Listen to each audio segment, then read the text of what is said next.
Kollar göz yüksekliğinde. Çok yukarı kaldırırsanız koltuk altı göz gibi hoş bir görüntü olmaz. Dirsekleri bükmeyin. Rahat, nazlı bir şekilde, evet.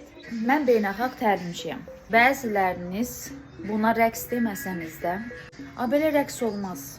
Hələ ki, xırda, öz işində heç bacarıqlı olmayan rəqqaslar, onların danışığı məni çox üzür.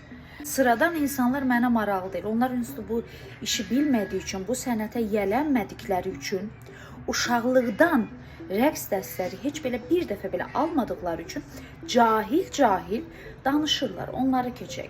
Gözlərimin altı da şişdir. Gecə də dərsim vardı, bir də migrenim tutmuşdu.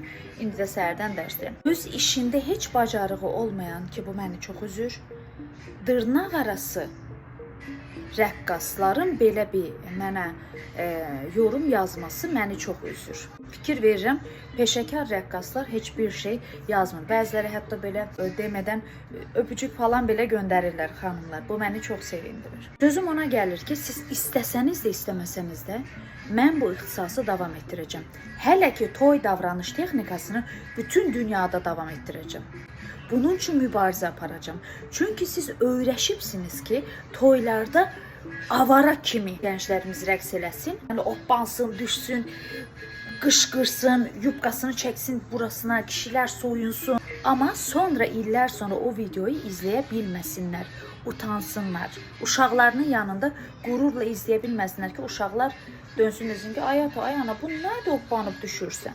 Mən bunun üçün mübarizə aparıram və aparmağa davam edəcəm. Və bunu da açıqlayayım, içiniz rahat olsun. Belə rəqs yoxdur deyənlərə, bəli, toy davranış texnikası mənim icadımdır. Mən Nərgiz Mahmudzadə, beynəlxalq təlimçi, Azərbaycanlı bir ana, bir müəllimə, bir peşəkar və mən toy davranış texnikasını toylarda bəylərim, gəlinlərim, qaynanalar, qaynatalar, bacılar, qardaşlar, qohumlar gözəl, sonradan utanmayacaq dərəcədə rəqs etmələri üçün bunu icad etmişəm və buna mənim yetkim var. 17 yaşımdan rəqs müəlliməsiyəm. 3 yaşımdan da rəqslə məşğul olmuşam. Sənətkar ailəsində dünyaya gəlmişəm.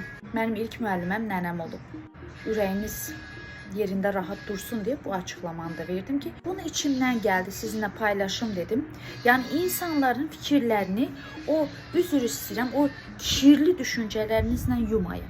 Siz vəhşiliyi, siz kobudluğu, siz tərbiyəsizliyi təbliğ etdiyiniz sürəcə mən də tərbiyəni, zövqü, əsilliyi, zərifliyi, gözəlliyi, incəliyi, kübarlığı öyrədəcəm.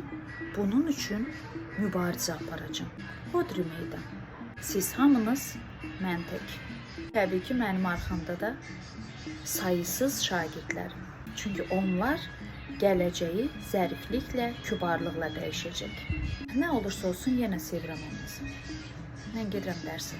Gözəllik sizinlə olsun. Öpdüm.